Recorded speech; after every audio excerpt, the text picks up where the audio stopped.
Bienvenido a la ruta del libro, donde puedes llegar a todos tus libros favoritos. Recuerda darle like y activar la campanita para que no te pierdas ningún capítulo. El mundo perdido, capítulo 12, Arthur Conan Doyle, audiolibro. He dicho ya, o quizá no lo he dicho, porque la memoria me ha hecho bromas pesadas durante estos días, que resplandecía de orgullo cuando hombres de la talla de mis tres camaradas me agradecían por haber salvado, o por lo menos aliviado en parte, la situación. Como el más joven del grupo, no solamente en años sino también en experiencia, carácter, conocimientos y todo aquello que contribuye a forjar un hombre, había quedado desde el principio en un cono de sombra. Y ahora era la mía. La idea me enfervorizó. Ay, que siempre el orgullo anticipa la caída. Esa cálida sensación de confianza en mí mismo, a la que se añadía una medida de autosatisfacción, iban a arrastrarme, esa misma noche, a la más espantosa experiencia de mi vida, a una conmoción que aún me pone enfermo cada vez que la recuerdo. Sucedió de este modo. La aventura del árbol me había producido una desmedida excitación y me hacía el sueño imposible. Summerlee estaba haciendo la guardia, encorvado junto a nuestra pequeña hoguera, una figura sutilmente arcaica en su angulosidad, con el rifle sobre las rodillas y su puntiaguda barba de chivo oscilando cada vez que cabeceaba de fatiga. Lord John estaba acostado en silencio, arrebujado en el ponchó sudamericano que usaba, mientras Challenge roncaba con retumbos y rechinamientos que resonaban en todo el bosque. Brillaba esplendorosamente la luna llena y el aire era de un frescor vigorizante. ¡Qué noche para un paseo! Y entonces, de pronto, se me ocurrió la idea, ¿por qué no? Supongamos que me marcho a hurtadillas, silenciosamente, supongamos que camino hasta el lago central y que regreso a tiempo para el desayuno con algunas informaciones sobre el lugar, ¿no sería contemplado, en tal caso, como un asociado aún más digno de mención? Entonces, si Summerlee ganaba la partida y descubríamos algún medio para escapar, retornaríamos a Londres con información de primera mano acerca del misterio central de la meseta, en el cual yo solo, entre todos los hombres, habría penetrado. Pensé en Gladys y en Sue, estamos rodeados de heroísmos. Me parecía oír su voz al decir esas palabras. Recordé también a M. Searle. ¿Qué artículo a 3 columnas para el periódico? ¿Qué base para una carrera? Entonces podría estar a mi alcance una corresponsalía en la próxima guerra mundial. Empuñé un arma, mis bolsillos estaban llenos de cartuchos y, apartando los arbustos espinosos de la puerta de nuestra zareba, me deslicé con rapidez hacia afuera. Mi última mirada me mostró al inconsciente Summerlee, el más inútil de los centinelas, todavía cabeceando como un estrafalario juguete mecánico frente a los rescoldos de la hoguera. No había recorrido aún un centenar de yardas cuando me arrepentí profundamente de mi imprudencia. Creo haber dicho en alguna parte de esta crónica que soy excesivamente imaginativo para ser un hombre auténticamente valeroso, pero que tengo un temor invencible a parecer miedoso. Esta era la fuerza que ahora me empujaba hacia adelante. Aun si mis camaradas no hubiesen notado mi ausencia y no llegasen jamás a saber de mi flaqueza, todavía quedaría en mi alma una intolerable vergüenza interior. Y sin embargo me estremecía ante la situación en que me hallaba y habría dado todo cuanto poseía en aquel momento por obtener una salida honrosa a aquel asunto. La selva estaba preñada de espantos. Los árboles crecían tan juntos y su follaje se expandía tan profusamente que nada me llegaba de la luz de la luna, salvo que aquí y allá las altas ramas formaban una filigrana enmarañada contra el cielo estrellado. A medida que mis ojos se fueron acostumbrando a la oscuridad, aprendieron a distinguir distintos grados de tinieblas entre los árboles. Algunos eran confusamente visibles, en tanto que entre ellos había parches de oscuridad, negros como el carbón, semejantes a bocas de cavernas, de los que me apartaba horrorizado cuando pasaba. Recordé el alarido desesperado del iguanodonte martirizado, aquel grito espantoso que había despertado los ecos del bosque. Recordé también la imagen fugaz de un hocico abotagado, verrugoso y babeante de sangre visto a la luz de la antorcha de Lord John. Y ahora estaba en sus cotos de caza. En cualquier momento podía saltar sobre mí de entre las sombras, aquel monstruo horrible y sin nombre. Me detuve y sacando un cartucho de mi bolsillo, abrí la recámara de mi rifle. Al tocar la palanca, me dio un vuelco el corazón. Había cogido la escopeta en lugar del rifle. Otra vez me arrastró el impulso de volver. Aquí tenía la mejor de las razones para justificar mi fracaso, una razón por la cual nadie podría pensar mal de mí. Y una vez más el estúpido orgullo luchó hasta con la misma palabra fracaso. No podía, no debía, fracasar. Después de todo mi rifle habría resultado tan inútil como la escopeta contra los peligros que pudiera encontrar. Si volvía al campamento para cambiar el arma, difícilmente podía esperar que mi entrada y mi nueva salida pasaran inadvertidas. En tal caso tendría que dar explicaciones y mi intento ya no sería totalmente mío.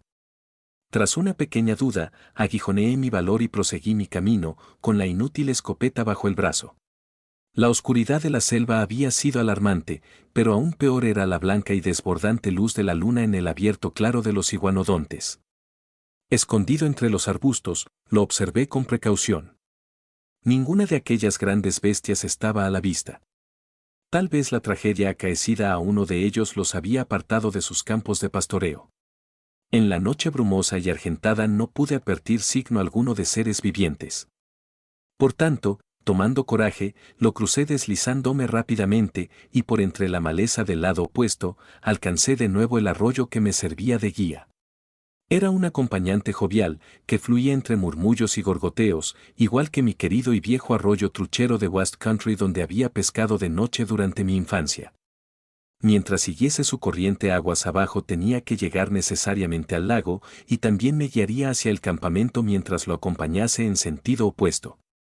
A menudo lo perdí de vista a causa de la enmarañada maleza, pero siempre tenía al alcance del oído su cristalino chapoteo. Al tiempo que descendía la pendiente los bosques iban raleando, y los arbustos, con algunos árboles altos, ocupaban el lugar de la selva. Pude hacer, por lo tanto, excelentes progresos y podía ver sin ser visto. Pasé por las cercanías del pantano de los pterodáctilos y, cuando lo hacía, uno de esos grandes animales, tendría por lo menos 20 pies de envergadura, alzó el vuelo desde algún lugar cercano a donde yo estaba, con el seco, quebradizo y correoso batir de sus alas. Cuando cruzaba por la faz de la luna, la luz brilló con claridad a través de las membranosas alas, y parecía un esqueleto volador recortado sobre el fondo de la blanca y tropical radiación del cielo. Me acurruqué muy agachado entre los arbustos, pues sabía por pasadas experiencias que bastaba un solo grito de la bestia para atraer a un centenar de sus repelentes compañeros sobre mi cabeza. Hasta que no se posó de nuevo, no me atreví a seguir mi camino a hurtadillas.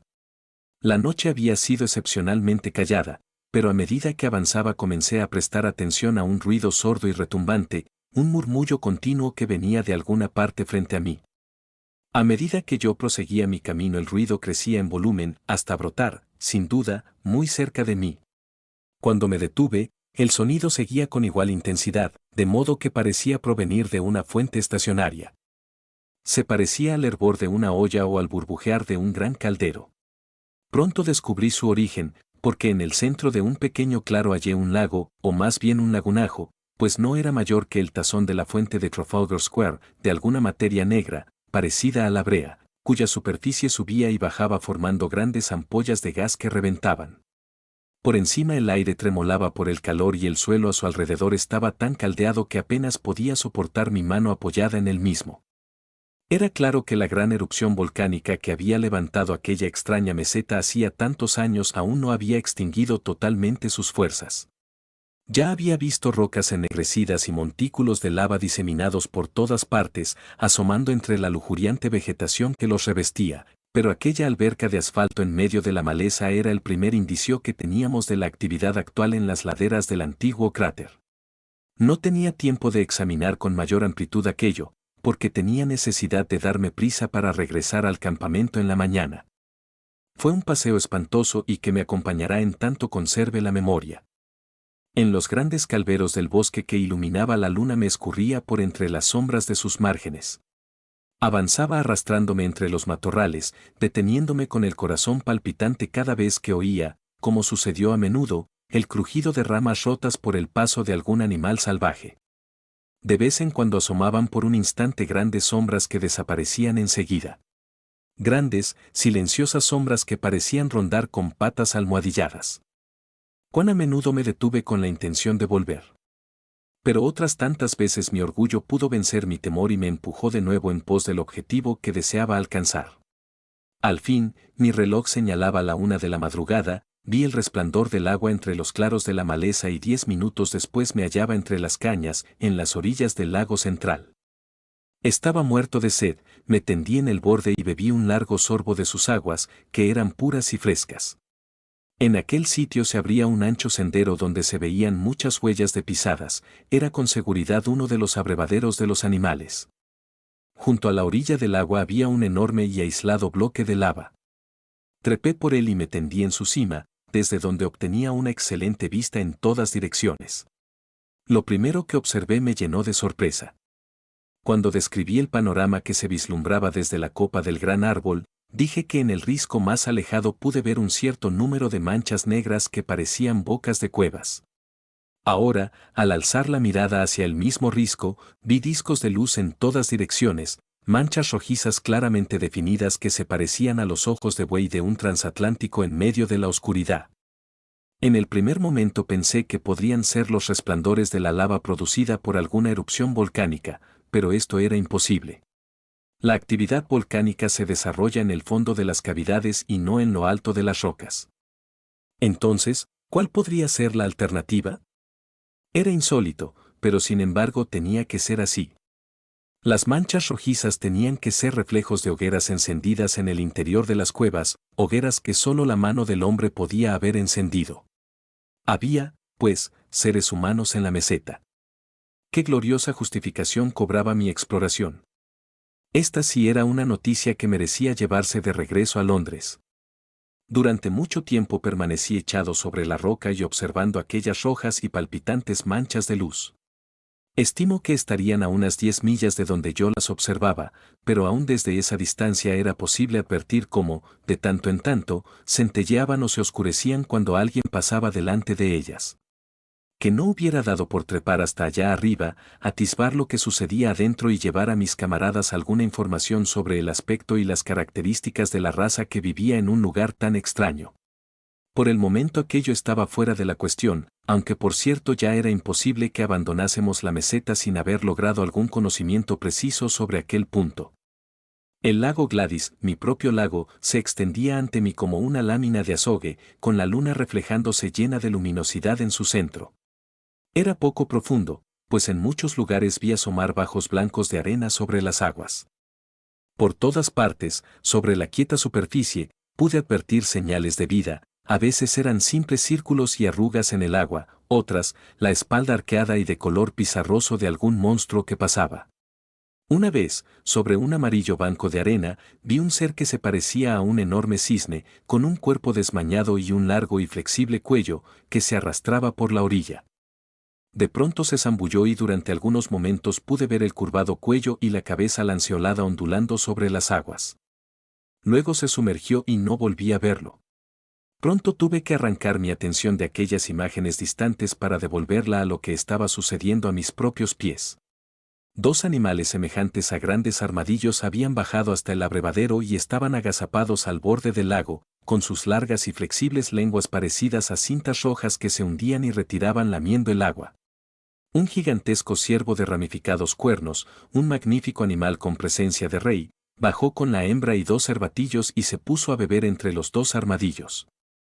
No hay ciervos como este en ninguna parte del mundo actual, porque los alces o antas que he visto apenas le llegarían a los cuartos delanteros.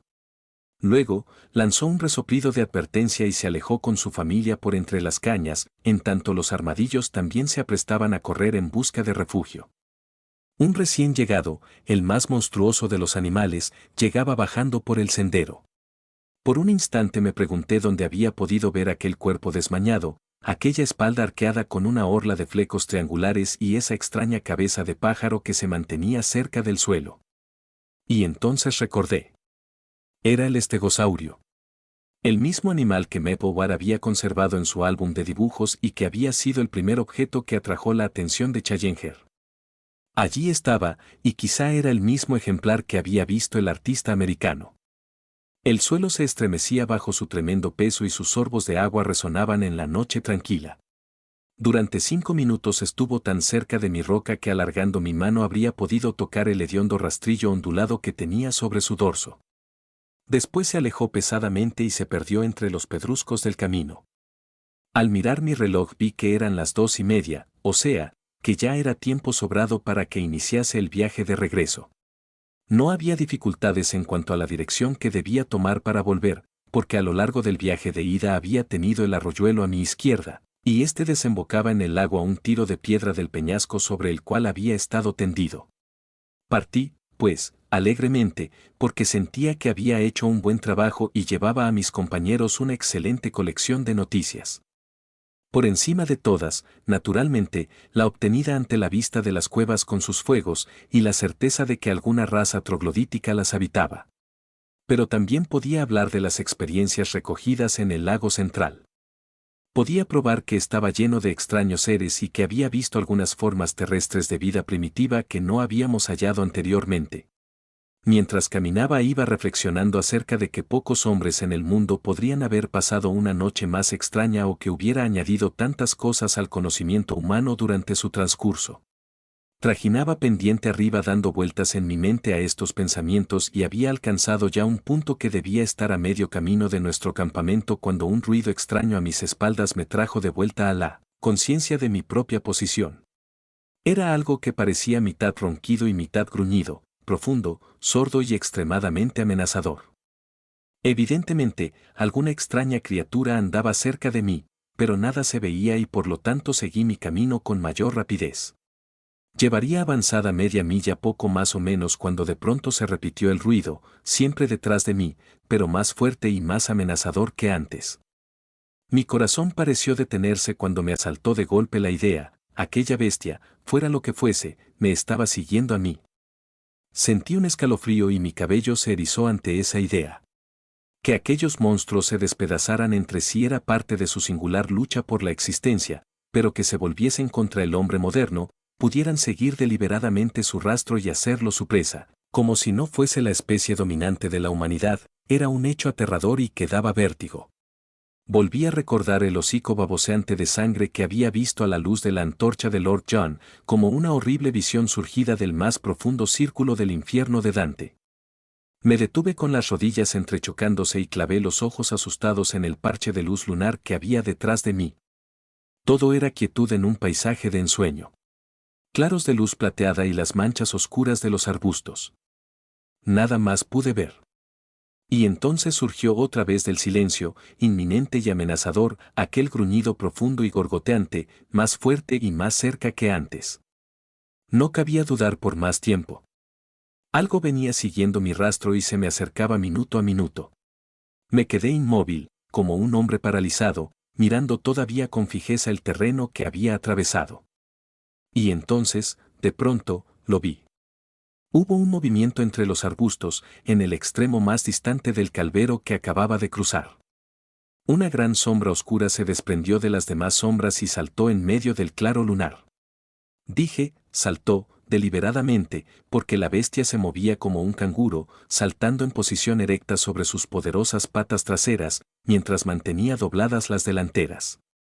Era de un tamaño y una fuerza enormes, parecía un elefante erguido en posición erecta, pero sus movimientos, a pesar de su corpulencia, eran sumamente activos. Por un momento, al ver su figura, confié en que fuera un iguanodonte, que conocía como un animal inofensivo, pero a pesar de mi ignorancia no tardé en advertir que esta era una bestia muy diferente. En lugar de la bondadosa cabeza parecida a la de un ciervo, característica del gran animal de patas de 3 dedos que comía hojas, esta fiera tenía un hocico ancho, aplastado, semejante al de un sapo, como el de aquel que nos había alarmado en nuestro campamento. Tanto su grito feroz como la horrible energía que ponía en su persecución me persuadieron de que era seguramente uno de los grandes dinosaurios carnívoros, o sea, una de las bestias más terribles que habían pisado la faz de la tierra. Cuando el enorme bruto saltaba, se dejaba caer sobre sus patas delanteras y acercaba su nariz al suelo cada 20 yardas o cosa así. Estaba husmeando mi rastro. A veces, por un instante, lo perdía, pero volvía a encontrarlo enseguida y avanzaba saltando rápidamente por el sendero que yo había tomado. Todavía hoy, cuando pienso en esa pesadilla, mi frente se cubre de sudor. ¿Qué podía hacer? Llevaba en la mano mi inútil escopeta. ¿Qué ayuda podía proporcionarme? Miré desesperadamente a mi alrededor en busca de una roca o de un árbol, pero estaba en un monte bajo donde no había nada más alto que un retoño de árbol joven, pero yo sabía que la fiera que venía tras de mí podía derribar un árbol adulto como si fuese una caña. Mi única posibilidad era la fuga. No podía moverme con rapidez en aquel terreno áspero y quebrado, pero al mirar a mi alrededor con desesperación vi una senda bien marcada y apisonada que cruzaba frente a mí. Durante nuestras exploraciones habíamos visto varias de la misma clase, labradas por el paso de los animales salvajes. Por ello podría quizá defenderme, porque era un corredor veloz y estaba en excelentes condiciones. Arrojando mi inútil escopeta, me lancé a una carrera de media milla como nunca la había hecho antes ni la he vuelto a hacer después. Me dolían las piernas, mi pecho jadeaba y sentía que mi garganta iba a estallar por falta de aire, pero, con aquel horror detrás de mí, corría, corría y corría. Al fin hice un alto, porque apenas me podía mover. Por un momento creí que me lo había sacado de encima. Todo estaba quieto en el sendero. Pero de pronto, con un crujido y unos desgarramientos, con un blando y pesado andar de pies gigantescos y un jadeo de pulmones monstruosos, la fiera estaba otra vez sobre mis pasos. Venía pisándome los talones. Estaba perdido. Qué insensato había sido al demorarme tanto en huir. Hasta entonces me había seguido por el olfato y sus movimientos eran lentos. Pero cuando eché a correr me había visto. De allí en adelante me perseguía con los ojos, porque el sendero le mostraba por dónde iba. Ahora, al torcer por una curva, corría a grandes saltos. El resplandor de la luna brillaba en sus ojos enormes y protuberantes, en la fila de enormes dientes de sus abiertas fauces y en la bruñida guarnición de sus garras, sobre sus cortas y poderosas patas delanteras. Con un alarido de terror, me di vuelta y corrí locamente por el sendero. Detrás de mí, la respiración espesa y jadeante de la bestia sonaba cada vez más fuerte. Sus pesados pasos ya se apoyaban a mi lado. A cada instante esperaba sentir que me apresaba por la espalda. Y de pronto sentí un estrépito. Estaba cayendo en el vacío y todo lo demás fue silencio y oscuridad.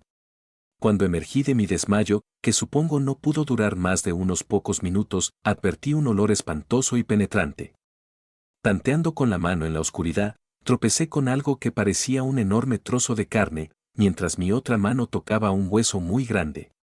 Muy arriba, sobre mí, había un círculo de cielo estrellado, que me demostró que estaba en el fondo de un profundo pozo. Lentamente y tambaleándome, me puse de pie y fui tanteando todo mi cuerpo. Me sentía embotado y dolorido de la cabeza a los pies, pero no había miembro que no se moviese ni articulación que no pudiera doblar. Según iban retornando a mi cerebro confuso las circunstancias de mi caída, alcé la vista aterrorizado, esperando ver la espantosa cabeza recortada sobre el cielo que palidecía. Pero no había señales del monstruo, sin embargo, ni tampoco pude oír ruido alguno que llegara de arriba. Comencé a caminar lentamente alrededor, tanteando en todas direcciones para averiguar en qué extraño lugar me había precipitado tan oportunamente. Era, como he dicho ya, un pozo, con las paredes sumamente empinadas y el fondo raso de unos 20 pies de anchura. Este fondo estaba sembrado de grandes trozos de carne, la mayor parte de los cuales estaba en el más avanzado estado de descomposición. La atmósfera era ponzoñosa y horrible. Después de tropezar y tambalearme al pisar sobre aquellos montones de podredumbre, di de pronto con algo duro y descubrí que era un poste recto, firmemente empotrado en el centro del hueco. Era tan alto que no pude alcanzar su extremo con la mano. Parecía estar cubierto de grasa. De pronto recordé que tenía una caja de hojalata con cerillas de cera en mi bolsillo. Al encender una de ellas pude al fin formarme una opinión acerca del lugar en que había caído. No cabían interrogantes sobre su naturaleza. Era una trampa, hecha por la mano del hombre. El poste en el centro, de unos 9 pies de largo, estaba aguzado en el extremo superior y ennegrecido por la sangre coagulada de los seres que habían quedado empalados allí. Los restos desperdigados por el suelo eran fragmentos de las víctimas que habían sido cortados para dejar libre la estaca para los que consumaran el desatino de caer a su vez. Recordé que Challenger había dicho que el hombre no podía sobrevivir en la meseta, puesto que sus débiles armas no le permitirían afrontar a los monstruos que erraban por ella. Ahora resultaba evidente que ello era posible. En sus cuevas de bocas estrechas, los nativos de esta tierra, quienesquiera que fuesen, tenían refugios donde los enormes saurios no podían penetrar, en tanto eran capaces, con sus desarrollados cerebros, de preparar unas trampas como aquellas, cubiertas de ramas y dispuestas en los senderos transitados por los animales, y que podían destruirlos a pesar de su fuerza y agilidad. El hombre era siempre el amo. No era difícil, para un hombre activo, el escalamiento de las empinadas paredes del pozo, pero titubeé mucho tiempo antes de arriesgarme a quedar al alcance de aquella espantosa bestia que había estado a punto de destruirme. ¿Cómo podía saber yo si no estaba emboscado en el matorral de arbustos más próximo esperando mi reaparición? Cobré aliento al recordar una conversación entre Challenger y Summerlee a propósito de las costumbres de los grandes saurios. Ambos estaban de acuerdo en que estos monstruos carecían prácticamente de cerebro, que en sus menudas cavidades craneanas no había lugar para la razón y que si habían desaparecido del resto del mundo era debido cegaramente a su propia estupidez, que les había hecho imposible la adaptación a circunstancias cambiantes. Si aquella bestia hubiera permanecido esperándome, esto significaría que comprendía lo que me había ocurrido, y a su vez probaría que poseía cierta capacidad para unir causa y efecto. Pero con seguridad era más probable que un ser sin cerebro actuando únicamente en función de un confuso instinto rapaz hubiese abandonado la casa cuando desaparecí, y que, después de una pausa asombrada, se hubiera alejado en busca de alguna otra presa. Trepé hasta el borde del pozo y miré a mi alrededor. Las estrellas palidecían, el cielo adquiría una tonalidad blanquecina y el frío viento matinal soplaba agradablemente sobre mi rostro. No pude ver ni oír nada que tuviera que ver con mi enemigo. Lentamente, ascendí hasta salir fuera del pozo y me senté por un rato en el suelo, dispuesto a saltar otra vez dentro de mi refugio si surgía algún peligro. Luego, tranquilizado por la absoluta quietud que reinaba y por la creciente claridad, hice acopio de todo mi valor y me encaminé furtivamente por el sendero que había tomado para venir. Un trecho más adelante recogí mi escopeta y poco después topé con el arroyo que constituía mi guía. Luego, lanzando muchas miradas temerosas hacia atrás, emprendí el regreso al campamento. Y de pronto sucedió algo que me hizo recordar a mis ausentes compañeros. En el aire quieto y puro del amanecer resonó lejanamente la nota cortante y seca de un disparo de rifle. Me detuve y escuché, pero no hubo nada más. Por un instante me conmovió la idea de que algún repentino peligro podía haber caído sobre ellos. Pero enseguida se me ocurrió una explicación más simple y natural. La claridad diurna era ya completa. Habrían imaginado que yo estaba perdido en los bosques y habían disparado para guiarme hacia el campamento. Es cierto que habíamos tomado la resolución estricta de no hacer fuego, pero si estimaban que yo podría estar en peligro no vacilarían. A mí me tocaba ahora apresurarme todo lo posible para tranquilizarlos. Como estaba rendido y sin fuerzas, no pude avanzar con tanta rapidez como hubiera deseado, pero al fin entré en unos parajes conocidos. Allí estaba la ciénaga de los pterodáctilos, a mi izquierda, más allá, frente a mí, el claro de los iguanodontes. Ahora, ya estaba en el último cinturón de árboles que me separaba del fuerte Challenger. Alcé mi voz en un grito jubiloso para alejar sus temores. Se me encogió el corazón ante aquel ominoso silencio. Apreté el paso hasta la carrera. La zareba se alzaba ante mí tal como la había dejado, pero la puerta estaba abierta. Me precipité en el recinto. Un espantoso panorama se presentó ante mis ojos, en la fría luz de la mañana. Nuestros efectos estaban esparcidos por el suelo en salvaje confusión. Mis camaradas habían desaparecido y junto a las humeantes cenizas de nuestra hoguera la hierba estaba teñida de escarlata por un espantoso charco de sangre. Tan aturdido quedé por este golpe repentino que durante unos instantes debo haber estado a punto de perder la razón. Tengo un vago recuerdo, tal como se rememora un mal sueño, de haber echado a correr a través de los bosques que rodeaban el campamento vacío, llamando desesperadamente a mis compañeros. Ninguna respuesta llegó desde las silenciosas sombras. El horrible pensamiento de que quizá nunca volvería a verlos, de que yo mismo quedaría abandonado y completamente solo en aquel espantoso lugar, sin una vía posible para descender al mundo de abajo y que tal vez tendría que vivir y morir en aquel país de pesadilla, me llevaba a la desesperación. Debo haberme arrancado los cabellos y golpeado la cabeza en mi desconsuelo. Solo ahora comprendía la forma en que había aprendido a apoyarme en mis compañeros, en la serena confianza en sí mismo de Challenger y en la sangre fría llena de dominio y humor que poseía Lord Roston. Sin ellos era como un niño en la oscuridad, desvalido e impotente. No sabía qué camino tomar ni qué hacer primero. Después de un periodo de tiempo en que permanecí sentado en pleno azoramiento, traté de descubrir qué inopinada catástrofe podía haber sobrevenido a mis compañeros. El desorden que reinaba en todo el campamento demostraba que había sufrido alguna clase de ataque, y el disparo de rifle señalaba, sin duda, el momento en que había ocurrido. El que solo hubiera habido un disparo indicaba que todo había terminado en un instante.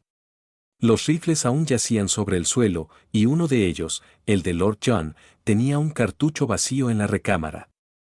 Las mantas de Challenger y Summerlee, junto al fuego, sugerían que ambos estaban durmiendo en el momento en que ocurrieron los hechos. Las cajas de municiones y de alimentos estaban esparcidas en salvaje desorden, junto con nuestras infortunadas cámaras fotográficas y portaplacas, pero no faltaba ninguna. Por otra parte, todas las provisiones no envasadas, y recordé que había una considerable cantidad, habían desaparecido. Por lo visto habían sido animales y no indígenas los autores de la incursión, porque seguramente estos últimos no habrían dejado nada. Pero si habían sido animales, o un solo y terrible animal, que había sido de mis camaradas. Probablemente una bestia feroz los había despedazado y abandonado allí sus restos. Es cierto que el espantoso charco de sangre hablaba de violencia. Un monstruo tal como el que me había perseguido a mí durante la noche hubiese podido llevarse una víctima con tanta facilidad como un gato apresa a un ratón. En ese caso, los demás habrían salido en su persecución. Pero seguramente se habrían llevado consigo sus rifles. Cuanto más trataba de pensar en ello con mi confuso y fatigado cerebro, menos conseguía hallar una explicación plausible. Exploré los alrededores de la floresta, pero no pude hallar rastros que pudieran ayudarme a llegar a una conclusión. Me extravié una vez, y solo la buena suerte, después de una hora de vagabundeo, me ayudó a encontrar de nuevo el campamento. De pronto concebí una idea que trajo un pequeño consuelo a mi corazón. No estaba absolutamente solo en el mundo. Abajo, al pie del farallón y al alcance de mis llamadas, estaba esperando el fiel Sambo. Fui hasta el borde de la meseta y miré hacia abajo. Por cierto, estaba en cuclillas entre sus mantas, junto al fuego de su pequeño campamento. Pero, para mi sorpresa, otro hombre estaba sentado frente a él. Por un instante mi corazón saltó de alegría, porque pensé que uno de mis camaradas había logrado descender con éxito. Pero una segunda mirada disipó la esperanza. La luz del sol naciente brilló rojiza sobre la piel de ese hombre. Era un indio. Grité a plena voz y agité mi pañuelo. Entonces Sambo miró hacia arriba, hizo señas con la mano y se dirigió hacia el pináculo para ascenderlo. En poco tiempo llegó arriba y se situó cerca de mí, escuchando con profunda pena la historia que le relataba. El diablo se los llevó seguramente, Massa Malone, dijo. Ustedes entrar en el país del diablo, señor, y los llevará a todos con él. Hágame caso, Massa Malone, y baje pronto, si no se lleva a usted también. Pero ¿cómo podré bajar, Sambo? Coja lianas trepadoras de los árboles, Massa Malone. Tírelas hasta aquí. Yo las sujeto al tocón del árbol y usted tiene puente. Ya pensamos en eso. Aquí no hay lianas trepadoras que puedan sostenernos. Mande buscar cuerdas, Massa Malone. ¿A quién puedo mandar a buscarlas y a dónde? A la aldea india, señor. La aldea india llena de cuerdas de cuero. El indio está abajo. Envíelo a él. ¿Quién es él? Uno de nuestros indios. Los otros le pegaron y quitaron la paga. Volvió con nosotros. Pronto para llevar carta, traer cuerda, cualquier cosa. Llevar una carta. ¿Por qué no? Quizá podría regresar con ayuda, pero en todo caso podría asegurar que nuestras vidas no se han sacrificado en vano y que las noticias de todo lo que hemos conquistado para la ciencia llegarían a nuestros amigos de la patria. Ya tenía terminadas 2 cartas completas. Ocuparía todo el día escribiendo una tercera, que daría cuenta de todas mis experiencias hasta estos momentos. El indio podría llevarlas de regreso al mundo. Ordené a Sambo, por lo tanto, que regresara por la tarde, y pasé toda mi solitaria y miserable jornada registrando todas mis aventuras de la noche pasada. También redacté una nota, que deberá ser entregada a cualquier mercader blanco o al capitán de un vapor que los indios puedan encontrar, rogándoles que se ocupen de que nos sean enviadas las cuerdas, porque de ellos dependen en gran parte nuestras vidas. Arrojaré estos documentos a Sambo cuando llegue al atardecer y también mi portamonedas, que contiene 3 soberanos ingleses. Estos serán entregados al indio, con la promesa de doblar esa cantidad si regresa con las cuerdas. De este modo comprenderá usted, mi querido M.C. Arle, de qué modo llega a sus manos esta comunicación y conocerá también la verdad, en caso de que nunca más vuelva a saber de su infortunado corresponsal. Esta noche estoy demasiado fatigado y demasiado deprimido para hacer proyectos. Mañana reflexionaré sobre los medios para mantenerme en contacto con este campamento y además para buscar por todas partes alguna traza de mis infelices amigos.